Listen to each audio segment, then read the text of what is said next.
ज्यांना संसारामध्ये अनेक प्रकारचे ताप दुःख कष्ट आले तीच अंतर्मुख होतात.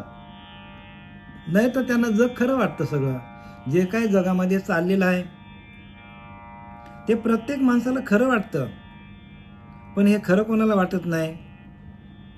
तर ज्यांनी अनेक प्रकारचे दुःख सहन केले, अनेक प्रकारच्या व्याधी ज्याला लागल्या, अनेक प्रकारचे प्रसंग माणसावर आले आणि त्यामुळे तो अंतर्मुख होतो. या जगामध्ये अभ्यासू तोच होतो की ज्यांनी पश्चाताप केला. अनेक प्रकारची ज्याच्या हातातून अनेक प्रकारचे पाप झाली, अनेक प्रकारच्या वाईट गोष्टी झाल्या आणि त्या झालेल्या वाईट गोष्टींचा पश्चाताप केल्यामुळे, पश्चाताप करायला पाहिजे बरं का. पश्चातापे नदी न्हालो आणि तुझ्या सायुज्यपदी आलो, तुकोबाऱ्या सांगतात. पश्चातापे नदी न्हालो, पश्चातापाच्या नदीमध्ये आपण न्हावून निघलो पाहिजे. प्रत्येक माणूस अज्ञानी म्हणून मनुष्य देहाला आलेला आहे. तो जर पूर्ण ज्ञानी असता तर तो ब्रह्मच झाला असता, पण नाही ना. प्रत्येक माणसाकडे अज्ञान आहे म्हणून 50% पाप आणि 50% पुण्य. पाप पुण्य समम कृतम नरदेह योनीस जायश्चे. म्हणजे नरदेह योनीला माणूस कधी येतो तर 50% पाप आणि 50% पुण्य.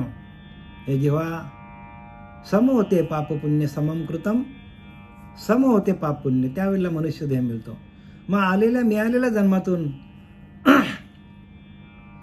आपल्याकडनं अनेक जन्माचं पाप आहे त्या आपल्याला घालवायचं असेल तर आपल्याला ज्ञानोबारांनी सांगितलंय, तुम्ही ध्यान करा. ज्या देवाचं आपण ध्यान करतो तो देव आपल्या आतमध्ये आहे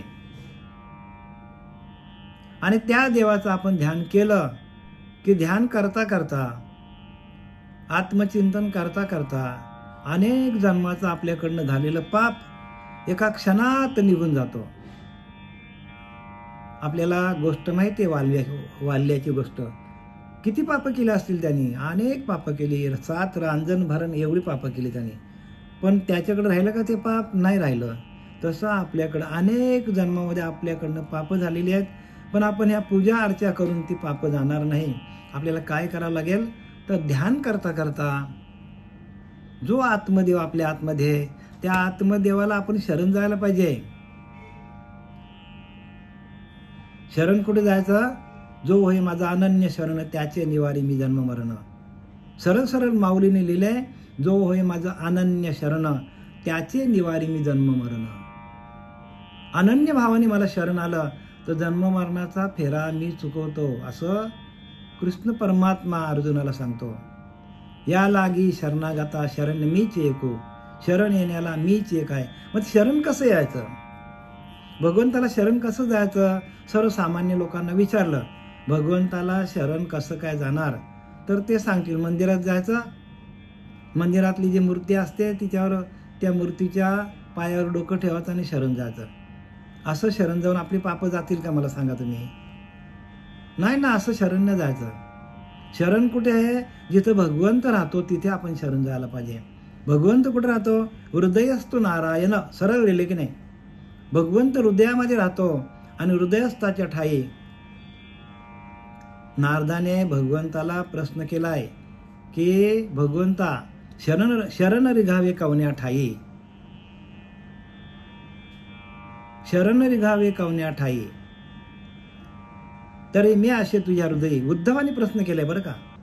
भागवतामध्ये उद्धवानी प्रश्न केलाय भगवंताला की देवा, मी तुला शरण यायचं, मला माझी इच्छा आहे, पण मी शरण कुठे येणार?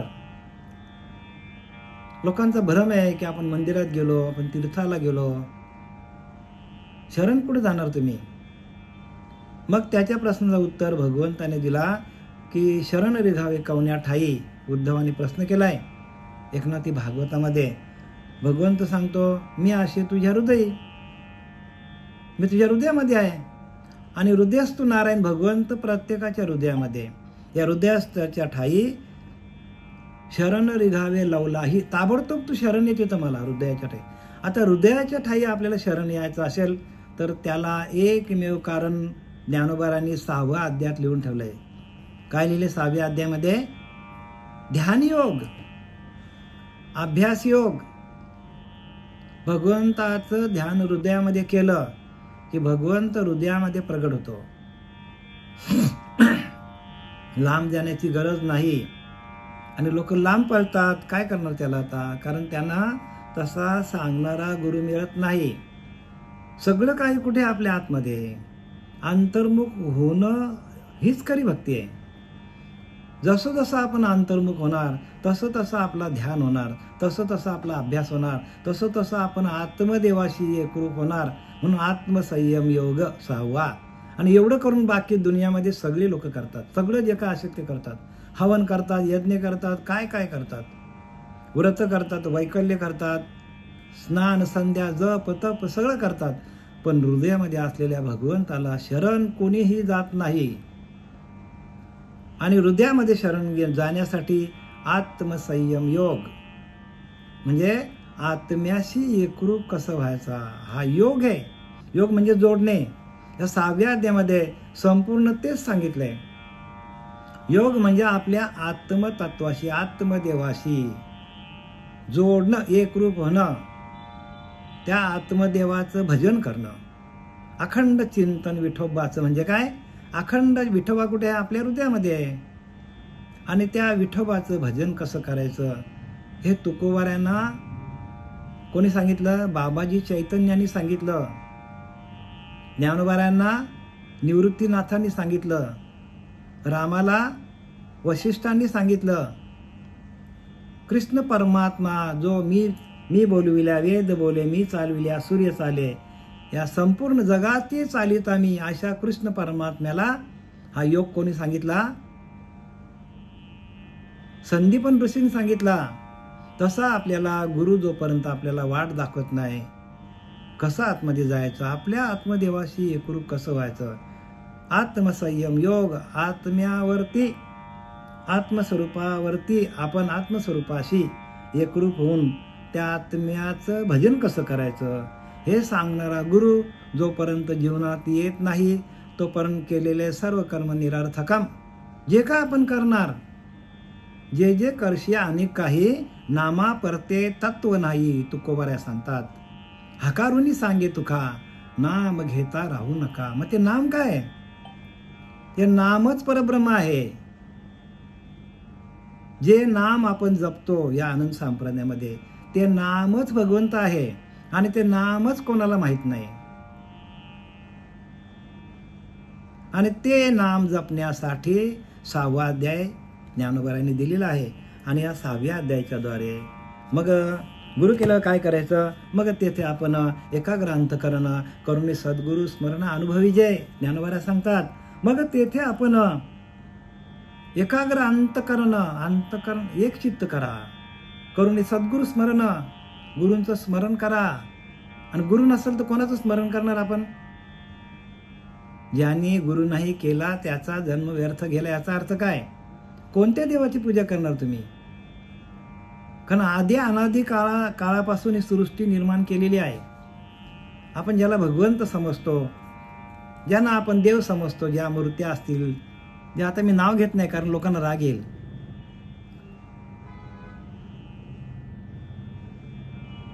मग कलियुगामध्ये दत्त अवतार, त्याच्या अगोदर द्वापारमध्ये कृष्ण परमात्मा. मग कृष्णाच्या आधी सृष्टी नव्हती का? मग म्हणतो ना रामदेव, मग रामाच्या आधी सृष्टी नव्हती का? मग म्हणतो नाही भगवान शंकर कृतायुगामध्ये, त्याच्या आधी सृष्टी नव्हती का? मग सृष्टी निर्माण करतो तो सृष्टीपूर्वी होता ना. मग त्याचं भजन कसं करणार? आपण आता ज्या देवतांची पूजा करतो ते दैवत आहे, त्यांची पूजा करू नका, करा त्यांची पूजा करा. कारण आपल्याला नातुडे परमात्मा म्हणून करावे लागेल. प्रतिमा आपल्याला परमात्मा दिसत नाही, भासत नाही. पण इथं आत्मसंयम योगमध्ये ज्ञानोबाऱ्या सांगतात की तुम्ही एकाग्र अंतकरण करा, सद्गुरूचं स्मरण करा.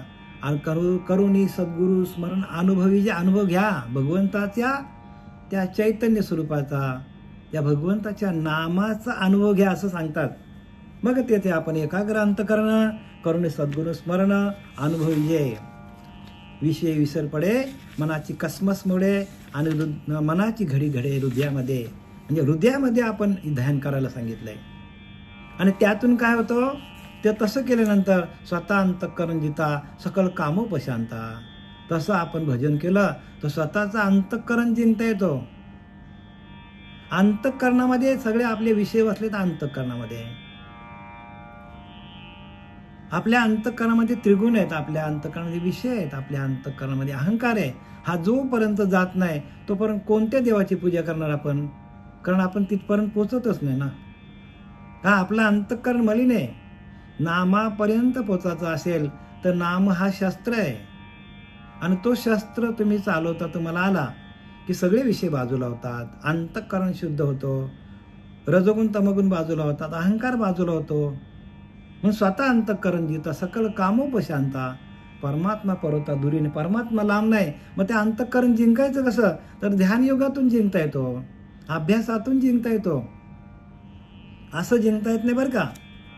असं आपण कितीही भक्ती केली, कारण ज्या ठिकाणी भगवंत राहतो त्या ठिकाणी आपण नामस्मरण करतच नाही. हृदयस्थू नारायण लिहिले की नाही. आणि म्हणून आपल्याला हा ध्यानयोग दिलेला आहे.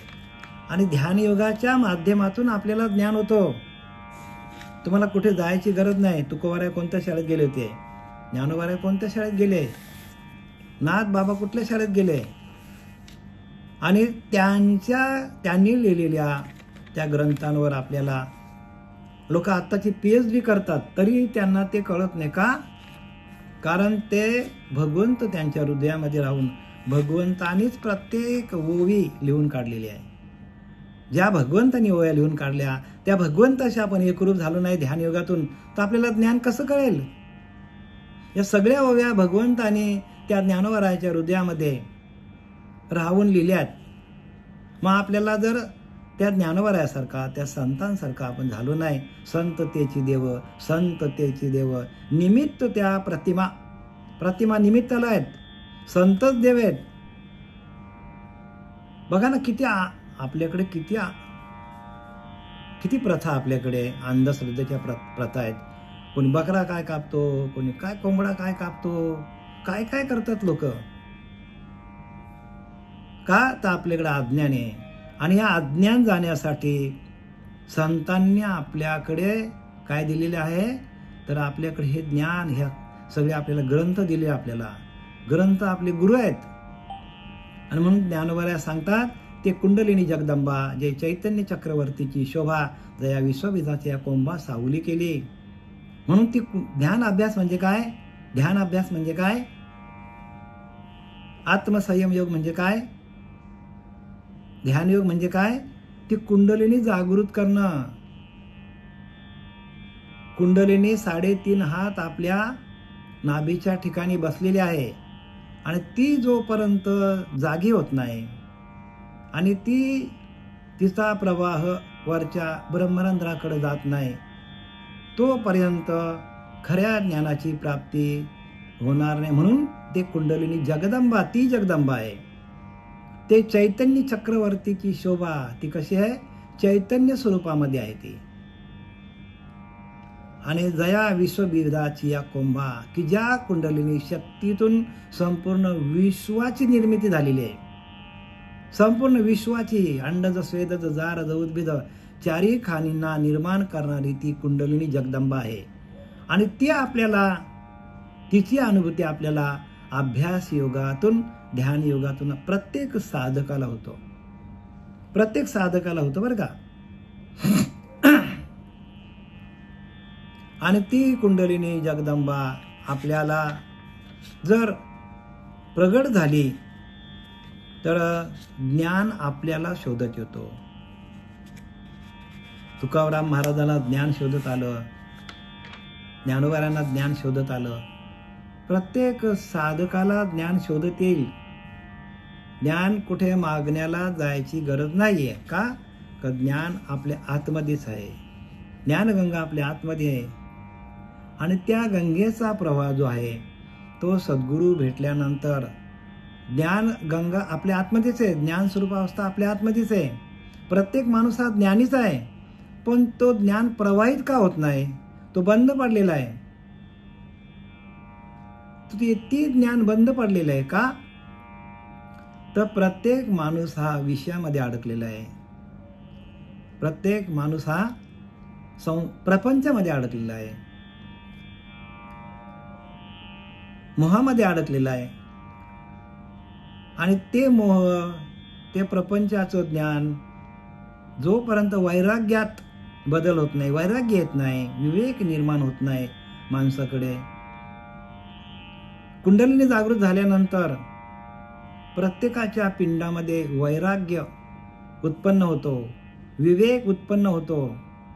आणि विवेक आणि वैराग्य तेच जाणीचे महत्भाग्य. महत्भाग्य ते विवेक आणि वैराग्य तुमच्या पिंडामध्ये येण्यासाठी कुंडलिनी जागृत व्हायला पाहिजे. ज्ञानोबा 6व्या अध्यायामध्ये हेच सांगतात की आपली कुंडलिनी झोपलेली आहे, सुप्त अवस्थेमध्ये आहे. तिचं तोंड खालच्या बाजूला आहे. ती जोपर्यंत तिला नामाचा स्पर्श होत नाही, जोपर्यंत प्रबोधाचं चिंतन मिळत नाही, तोपर्यंत ती वरच्या बाजूला, वरच्या दिशेला ती येत नाही. तोपर्यंत ब्रह्मरंध्राकडे जाण्याचा मार्ग खुला होत नाही. जोपर्यंत ब्रह्मरंध्राकडे जाण्याचा मार्ग जो आहे तो श्री गुरु डोक्यावर हात ठेवून काय करतात, आशीर्वाद देऊन आपल्याला मूलाधार चक्रातून ब्रह्मरंध्रापर्यंत कसं जायचं हे आपल्याला श्री गुरु शिकवत असतात. म्हणून उफराटे नाम म्हणता वाचे, पर्वत फुटले पापाचे, ध्वज उभारले पुण्याचे ब्रह्मांडावरती.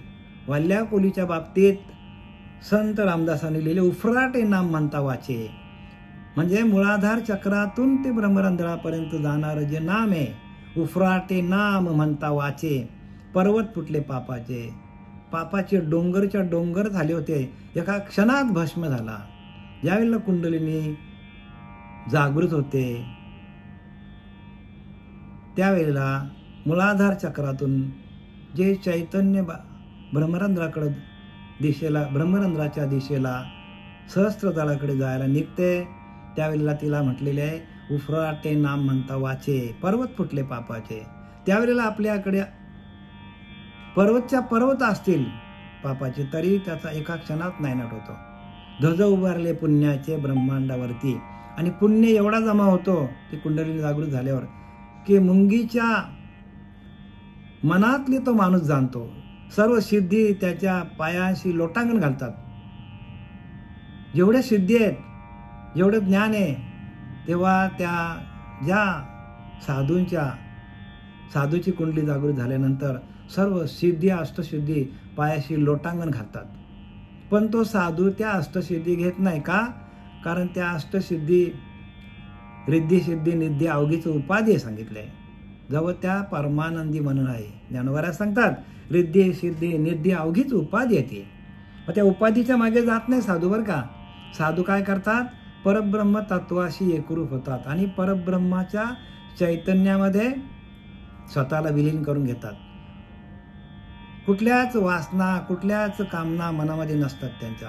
परब्रह्म तत्वाशी म्हणजे परब्रह्माला प्राप्त करून त्याच्यामध्ये विलीन होणं हे साधूचं काम असतं. म्हणून त्या अष्टसिद्धीकडे वळत नाही. पण सर्वसामान्य माणसाने ज्यांना प्राप्त झाली, कुंडलिनी जागृत झाली की ते रिद्धी सिद्धीच्या मागे लागतात आणि मग तिथून ते परत खाली येतात.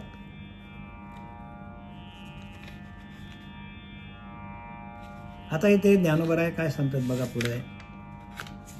शेवटीला ज्ञानोबराय काय सांगतात बघा की आगा योगी जो म्हणिजे तो देवांचा देव जाणीजे आणि सुख सर्वस्व माझे चैतन्य तो. शेवटीला कुठे आले ज्ञानोबराया, आगा योगी जो म्हणिजे. योगी कोणाला म्हणतात? आगा योगी जो म्हणिजे तो देवांचा देव जाणीजे. योगी कोणाला म्हणतात? देवांचा देव. म्हणजे कोण असेल? देवांचा पण देव, ज्यांना आपण देव समजतो त्या देवांच्या पण वरती त्याचं स्थान असतो. आणि सुख सर्वस्व माझे चैतन्य तो, म्हणजे तो चैतन्याच्या तत्वाशी एकरूप झालेला असतो की जे चैतन्य या सृष्टीमध्ये आहे, सर्वकडे भरलेला आहे, सगळीकडे व्यापक चैतन्य भरलेलं आहे. चैतन्याची शोभा शोभत असे आणि तेच चैतन्य आपल्या आतमध्ये आहे. म्हणजे आत हरी बाहेर हरी, हरिणी मध्ये व्यापले. आतलं चैतन्य बाहेरच्या चैतन्याशी एकरूप झालं. आता या देहाचं काय काम आहे का? देहाचं काहीच काम नाही राहत, देह बुद्धी निघून जाते आणि साधू आत्मतत्वाशी एकरूप होतो. साधू कोणाशी एकरूप होतो? आत्मतत्वाशी, आत्मदेवाशी, आत्मचैतन्याशी एकरूप होतो. म्हणून ज्ञानी जो म्हणिजे तो देवांचा देव होतो साधू आणि सुख सर्वस्व माझे चैतन्य तो, आणि तो चैतन्य तत्वाशी एकरूप होतो. आणि जाता जाता आपल्याला ज्ञानोबा काय सांगतात बघूया आपण. म्हणून येणे मुखे जे जे निघे ते संतांच्या हृदय साचची लागे, हे असो सांगू श्रीरंगे बोलीजे. म्हणून माझ्या मुखातून जे जे काही निघेल ते संतांच्या मनाला खरेच वाटेल. हे असो आता श्रीरंग जे काही म्हणाले ते मी पुढे सांगतो. म्हणजे हे जे ज्ञान आहे, ज्ञानोबाने लिहिलंय ते प्रत्यक्ष भगवंताने त्या कुरुक्षेत्रावर 700 श्लोकामध्ये सांगितलं आणि त्याचं भाषांतर कोणी ज्ञानोबारांनी काय केलं? प्राकृत भाषेत केलं. म्हणजे अजून सोप्या भाषेत करून सांगितलं, कारण लोकांना हे कळत नव्हतं. लोकांना जे ज्ञान आहे संस्कृतमध्ये होतं, म्हणून ज्ञानोबारांनी प्राकृतमध्ये केलं. आणि 6वा अध्याय तर एवढा महत्त्वाचा आहे की 6व्या अध्यायामध्ये प्रत्येक ओवी आपल्याला त्या आपल्या आत्मदेवाशी, आत्मतत्वाशी एकरूप करतो आणि आपले अष्टसात्विक भाव होतात. आणि ज्या वेळेला आपले अष्टसात्विक भाव होतात त्यावेळेला आपल्याला आत्मज्ञानाची परिस्थिती येते. आपल्याच आत्म्याचं आपल्याला ज्ञान नाही. जगामध्ये जीवात्मा, शिवात्मा, सर्वात्मा, विश्वात्मा अवघे मिळून एकच आत्मा आहे बघा. आत्मा काही 5-50 नाही, आत्मा एकच आहे. पण त्या आत्म्याला कोणी जीवात्मा म्हणतो, कोणी शिवात्मा म्हणतो. जीवाला चालवणारा जीवात्मा, बरं जीवाला चालवणारा जो शिव आहे त्याला शिवात्मा म्हणतात. आणि सर्वांना चालवणारा सर्वात्मा आणि संपूर्ण विश्वामध्ये भरून उरलेला जो आहे तो कोण आहे? विश्वात्मा. अवघे मिळून एकच आत्मा आहे बरं का, अनेक आत्मे नाहीत, एकच आत्मा आहे. म्हणून आपण प्रत्येक जीव हा त्या ईश्वराचा अंश आहे. ममैव अंशो जीव लोके जीवभूत सनातनम मनशाष्टानी इंद्रियानी प्रकृती स्थानी कर्षती. शेवटीला ज्ञानोबा सांगतात की मनशाष्टानी इंद्रियानी ममैव अंश जीव लोक, म्हणजे प्रत्येक जीव हा माझा अंश आहे. प्रत्येक जीव काय आहे? भगवंताचा अंश आहे. पण आपण त्या भगवंताला विसरलोय. आपण त्या भगवंताचं भजन करत नाही. आपण देहबुद्धीवर आलोय. आपल्याला देह मिळालंय म्हणजे आपल्याला वाटतं हा देह माझाच आहे आणि ह्याला आपण अमर समजतो ह्या देहाला. पण देह जाणार आहे. देह जाणार याशी कालोबा खाणार 100% जाणार आहे. पण आपल्याला तो अहंकार आतमध्ये आपल्या बसलेला देहाचा, आणि अहंकार घालवायचा असेल प्रत्येकाला तर साधना करायला पाहिजे. साधना करता करता आपल्याला साधनेच्या म्हणजे ध्यानयोगाच्या माध्यमातून ज्ञान होतो. ध्यानच माणसाला ज्ञानाकडे नेतो. बाकी असं वाचन कितीही केलं, 4 वेद, 6 शास्त्र, 18 पुराणे जरी आपण वाचली तरी पण त्यातून आपल्याला ज्ञानाची माहिती होईल, पण आपण ज्ञान स्वरूप होणार नाही. ज्ञान स्वरूप म्हणजे आपण त्या परब्रह्म तत्वाशी एकरूप होऊन त्याचं भजन करता करता आपल्याला देह ठेवता यायला पाहिजे. भजनानंदामध्ये देह ठेवता यायला पाहिजे. आणि आपल्याकडे भजनानंद नसेल आणि आपण विषयानंद असेल तर विषयामध्ये आपला मन तो अडकला जातो आणि अंतकाळी अंतिमती तैशी प्राणी आजान गती. अंतकाळी जसं मतीमध्ये म्हणजे मनामध्ये जसा विषय असेल तसा त्या विषयाप्रमाणे माणसाला परत जन्माला यावं लागतो. जन्ममरणाच्या फेऱ्यातून माणसाची सुटका होत नाही. आणि या जन्ममरणाच्या फेऱ्यातून आपल्याला स्वतःची सुटका करून घ्यायची असेल तर संतांनी जे काय लिहून ठेवलंय त्याचं वाचन करा. सद्गुरूंच्या मुखातून वाचा. स्वतः वाचून काही करणार नाही. कारण जसं ज्ञान डॉक्टरांचं ज्ञान डॉक्टरांनाच सांगता येईल ते वकिलाला सांगता येणार नाही. आणि कायद्याचं ज्ञान वकिलांना समजायचं नाही. म्हणजे ज्याने त्याने PhD केलेली आहे तसं आपल्या संतांनी काय केलंय तर आध्यात्मिक ज्ञानाकडे आध्यात्मिक ज्ञानाशी एक आधी आत्मी एक म्हणजे आधी आतमध्ये एक तो अंतरीचा अंतरात्मा आहे, त्याच्याशी एकरूप झाले संत, त्याच्याशी एकरूप होऊन त्याचं भजन केलं अंतरीच्या अंतरात्म्याचं, आणि त्या भजनाचा आनंद घेत घेत संपूर्ण आयुष्य त्यांनी काढलं. आणि संपूर्ण आयुष्यामध्ये त्यांनी त्या हरिनामाचा स्वाद चाखला. ज्ञानामृत नामामृत गोडी वैष्णवा लादली. नामामृत म्हणजे नाम हे अमृत आहे, आणि त्यांनी आपलं जीवन स्वतः अमृततुल्य बनवलं. एकदा का अमृत पिला की माणसाला मरण येत नाही, तसं नामामृत घेतल्यानंतर ते अनेक जन्मामध्ये, जरी आपल्याला पुढचे जन्म आपल्याला मिळाला मनुष्याचा, तरी त्या नामामृताचा नाश होत नाही. नामामृत जो आहे तो अखंड राहतो. कित्येक जन्मामध्ये नामामृत ज्याने घेतले. आता आपण वाचलं मागच्या या भागवतामध्ये की कोणता काय वाचलं आपण काय वाचलं भागवतामध्ये की योगभ्रष्ट पुरुष अनेक जन्मामध्ये त्यांनी अनेक उपासना केल्या, अनेक जन्मामध्ये नाम घेतलं आणि भगवंताला प्राप्त करून घेण्यासाठी अथक प्रयत्न केले. भगवंत आपल्याला भेटणार काही तासामध्ये, भगवंताची आपली भेट होणार, भगवत स्वरूपामध्ये आपला मन, आपला देह आपला विलीन होणार. आणि त्या साधकाचा, त्या सिद्ध पुरुषाचा आयुष्याची दोरी संपली, म्हणजे भजन त्याचा अर्धवट राहिलं. म्हणून त्याला परत जन्माला यावं लागतं. परत जन्म मनुष्य देहाला आला, आणि मनुष्य देहाला येऊन म्हणजे लहानपणापासूनच त्याची उपासना चालू झाली, लहानपणापासून त्याचं नामस्मरण चालू झालं. मग त्याला गुरु असो किंवा नसो, पण नाम मात्र ज्ञानोबासारखा नाम मात्र डोक्यावर हात ठेवून घेतात. का तर इथे ह्या मृत्यूलोकामध्ये गुरु शिवाय ज्ञान होत नाही. गुरु दाविल्या वाटा, गुरुनी वाट दाखवल्याशिवाय आपल्याला, बघा जे योगी आहेत, अनेक जन्मामध्ये योग केलाय त्याने, अनेक जन्मामध्ये भगवंताचं भजन केलंय, पण तरी पण त्यांना या मृत्यूलोकामध्ये आल्यानंतर मृत्यूलोकाचा नियम त्यांना पाळावा लागतो. गुरु दाविल्या वाटा, गुरु जोपर्यंत वाट दाखवत नाही. ज्ञानी आहेत, त्यांना माहिती, सगळं माहिती आहे त्यांना. रामाला पण सगळं माहीत होतं, पण राम प्रत्यक्ष भगवंत असताना त्याने कोणाला शरण गेला तर वसिष्ठांना शरण गेला. कृष्ण परमात्मा देव असताना संदीपानांना शरण गेला. कारण मृत्यूलोकाची ही प्रथा आहे. म्हणून तुम्ही आम्ही वाट न बघताना, वेळ न घालवताना गुरु करा, आणि जो गुरु असा करा की जो आपल्याच आत्म्याशी आपल्याला एकरूप करून देईल. जीव शिव ऐक्य करीत तो सद्गुरू सांगितलंय. जीवाचा आणि शिवाचा ऐक्य करून देणारा गुरु आपल्याला मिळाला पाहिजे, तरच आपल्याला या जन्ममरणाच्या फेऱ्याचं खंडन होईल. अन्यथा आपल्याला पुनरुपी जननम पुनरुपी मरणम पुनरुपी जननी जठरी शयनम ह्या चक्रामध्ये आपल्याला अडकावं लागेल. आणि म्हणून आपल्याला अभ्यास योग आहे. ज्ञानोबा काय आहे तर जगाची माऊली आहे, आणि लहान वयामध्ये जगाची माऊली झाली म्हणजे विचार करा. म्हणजे मी मागच्या प्रवचनातून सांगितलं की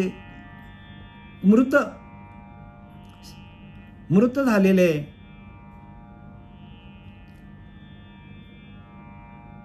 सच्चिदानंद बाबा मृत झाले होते, आणि त्यांना जिवंत करून त्यांनी ज्ञानेश्वरी लिहिली.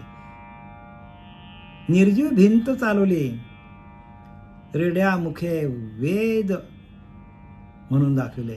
म्हणजे ज्ञानोबांची शक्ती किती आहे बघा. आणि ही शक्तीची कोणीही काय करत उपासना करत नाही. ती शक्ती आपल्यामध्ये आहे, त्या शक्तीची उपासना आपल्याकडे व्हायला पाहिजे. ज्ञानोबांनी ते आपल्यासाठी सांगितलंय, त्यांना अनुभव येऊन गेले, आणि तुम्ही पण व्हा, तुम्ही पण असेच व्हा. पाठी येणे महर्षी आले, साधकाचे सिद्ध झाले. ते साधक होते, ते निवृत्तीनाथांचे साधक होते. आपण आपल्या श्रीगुरूंचा साधक व्हायला पाहिजे. साधकाचाच सिद्ध होतो. ब्रह्मविद थोरवले येण्याची पंथे, आणि ह्याच पंथामध्ये जाऊन ते परब्रह्म तत्वामध्ये विलीन झाले. आणि म्हणून अभ्यास योग सगळ्यात श्रेष्ठ आहे. या लागे अर्जुना तो अभ्यासी मिळे, म्हणून अभ्यासासी काही सर्वथा दुष्कर नाही. या लागी माझ्या ठाई तो अभ्यासी मिळे अर्जुना, अभ्यास करून मिळ. अभ्यास करूनच मला भेट असं भेटता येणार नाही. तसं तुम्हाला आम्हाला वॉर्निंग दिलेली आहे ज्ञानोबराने की ध्यान करा. आत्मतत्वाशी एकरूप, आत्मदेवाशी एकरूप व्हा. तुमच्या आतमध्ये असलेला अंतरीचा अंतरात्मा ह्यालाच व्यापक करा. हाच जगामध्ये व्यापक आहे. तुमचा अंतरीचा अंतरात्मा हाच व्यापक आहे. पण तुम्ही त्याला काय केलंय? सीमित केलंय. आपण विषयांमध्ये अडकलोय, आपण प्रपंचामध्ये अडकलोय, आपण गुणांमध्ये, आपण अहंकारामध्ये अडकलो आणि आपल्याला आपण सीमित करून घेतलंय. आपण व्यापकच आहोत. प्रत्येक माणूस हा, प्रत्येक जीव व्यापक आहे. पण व्यापकत्वाची ओळख घेण्यासाठी व्यापक असलेल्या गुरुला आपल्याला शरण जावं लागेल. ऐऱ्या गैऱ्यानं शरण जाऊन आपल्याला व्यापकत्व भेटणार नाही. म्हणून जाणी जे परमात्मा कसा आहे? व्यापक आहे. जाणी जे परमात्मा निर्गुण तयासीच म्हणजे ज्ञान, त्या वेगळे अज्ञान सर्व काही.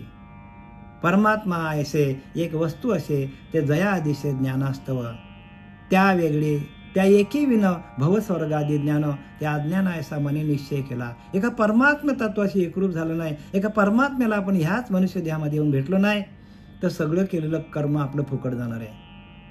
म्हणून हा 6वा अध्याय खूप महत्त्वाचा आहे. गेले आम्ही 3-4 महिने याच्यावर मेहनत केली आणि प्रत्येकाला आम्ही काय करतो? ध्यानाला बसून तुमच्या अंतरीच्या अंतरात्म्यामध्ये जी काय शक्ती आहे ती शक्तीशी एकरूप करून देणं. सर्व मंत्रांचं एकच काम आहे, आपल्या आतमध्ये असलेल्या शक्ती जागृत करणं आणि त्या शक्तीशी एकरूप होणं. हे सर्व मंत्रांचं एकच काम आहे. पण सर्व मंत्रांचा राजा जो नाम आहे तो आपल्या हातात आला. हरियाला हाता मग काय भाई चिंता, तो आपल्या हातात यायला पाहिजे. झालेली सेवा आपल्या सच्चिदानंद सद्गुरू श्रीपाद बाबा रामदास बाबा पांडुरंग दिवेकर बाबा यांच्या चरणी समर्पित करीत आहे. पुंडलिकावरदे हरी विठ्ठल श्री ज्ञानदेव तुकाराम.